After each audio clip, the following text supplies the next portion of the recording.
We know all about our national security threat from Mother Russia, but what about Mother Nature? The government has admitted for the first time that climate and biodiversity loss are parts of our national security. They don't do that lightly. A report about the risk nature loss poses the UK was put together by the government's Joint Intelligence Committee. It was finally made public in January, but ITV News has learned that the most worrying details have been kept secret. It needs to release the full report, and it needs to start explaining to the public how it's going to deal with those risks. We can now reveal the warnings the government chose to hide, including threats to NATO, nuclear escalation, deadly diseases, and even economic disaster. Alarm bells should be ringing. If we don't deal with nature loss, the consequences of that is more than double what we saw in the financial crisis. We're talking about a drop in GDP bigger than the amount we currently spend on the NHS. Now we can exclusively reveal that 25 of the leading environmental groups are demanding the government steps up. Now is the time to act, and that we need to do that in a way that is sufficient to address the scale of threat we are now seeing in this report. So what was in the original report and what was hidden from you? What exactly are the threats we face and how seriously should we take them? Here's what you need to know. Let's go back a bit. The 21st of January 2026. As the world is watching Donald Trump demand control of Greenland, all the United States is asking for is a place called Greenland. The long-awaited global biodiversity loss, ecosystem collapse, and national security report was quietly released. 14 pages of impact and threat assessments concluding that the decline in the health of nature globally threatens the UK's security and prosperity. The report that was published about biodiversity loss being a national security issue is a seminal moment because it is the first time that the government has said that something that isn't defence is a national security issue, and they've named biodiversity loss. And I think it is very significant indeed. And as part of that, it was climate change as well. The published report gives no indication it is a summary or that anything has been redacted, but evidence we've seen shows key details are missing. So what are they? Let's start with the economy. The published report warns of the financial impact of droughts, flooding and nature loss, but with few specific details. The full report warns that in the worst case scenario of ecosystem collapse, damage to the natural environment is slowing UK growth and productivity and could lead to annual GDP being 12% lower than it would be otherwise by 2030. 12%, which is one of the extreme scenarios that's modelled in this work, if we don't deal with nature loss, the consequences of that is more than double what we saw in the financial crisis. That triggered some of the major interventions that government took to prop up the banks and put the economy back on its footing. Then you've got food insecurity. It's one of the biggest concerns in the report. Extra details we've uncovered warn of the UK increasingly exposed to state threats, particularly if our food system becomes a more desirable target.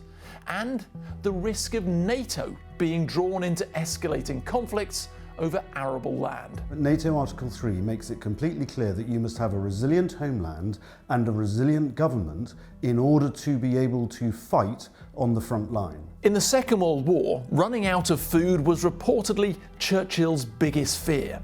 Then the Atlantic convoy came to the rescue.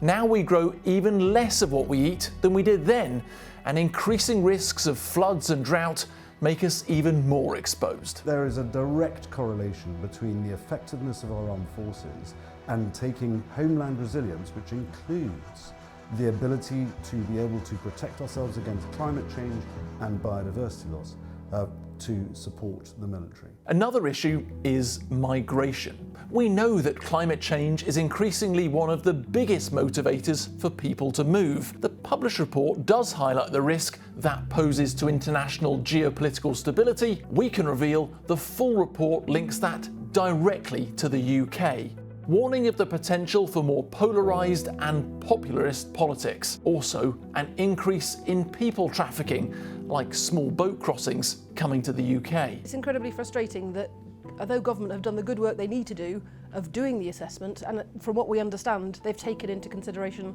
a lot of the academic analysis that shows how biodiversity loss has impacts on our economy. They aren't sharing that openly and being honest about it. And part of the reason we think is because they haven't really got a plan about what they're going to do about it. It talks in broad terms about the impact of shrinking rainforests and coral reefs, but the most worrying details are again omitted.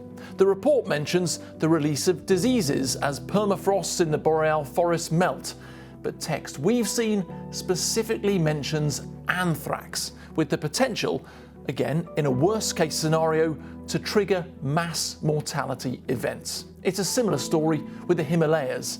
Potential future scarcity of water is acknowledged, but it doesn't mention the original warning that shrinking glaciers will almost certainly escalate tension between China, India and Pakistan, increasing the threat of nuclear exchanges. The report was thin on plans and large on the threat. We now need to see the plans that go behind it and the so what that the government must have drawn its conclusions to keep our national security safe, regardless of the threat. Next, let's look at the link between climate change and nature. We know that warming temperatures are impacting some species' abilities to thrive, but the impact can go the opposite way too. The risk of naturally trapped carbon being released is acknowledged, but again, those worst case projections have been removed. Take the Amazon rainforest, for example. Projections we have seen show the potential amount of carbon which could be released is equivalent to between 15 and 20 years of global CO2 emissions. What happens in places like the Amazon and in the Congo to those huge tropical forests really matters for the UK. So let's put that funding in place too. It needs to release the full report and it needs to start explaining to the public how it's going to deal with those risks rather than giving us a sanitised, simplified version and pretending it can brush it under the carpet. We can exclusively reveal that 25 environmental organisations, including the RSPB, WWF and wildlife trusts, have signed a letter to Keir Starmer expressing their deep concern and demanding urgent action and funding to prioritise nature at home and abroad. So the letter is saying now is the time to act and that we need to do that in a way that is sufficient to address the scale of threat we are now seeing in this report. And that is going to mean more funding and it's going to mean the political will to make that action happen fast. We put all this to DEFRA, the government department which published the report, asking specifically why the most worrying conclusions from it were omitted, and if, as we were told by a source, that was a deliberate action because they know their current policies aren't strong enough. They didn't put anybody up for interview or answer those specific points, but did tell us that this assessment will inform our actions to prepare the UK for the future, adding that they've committed more than £25 billion to flood prevention, sustainable farming and habitat protection. So what have we learned? Well, it's important to stress that these extreme warnings are worst case scenarios in the event of ecosystem breakdowns.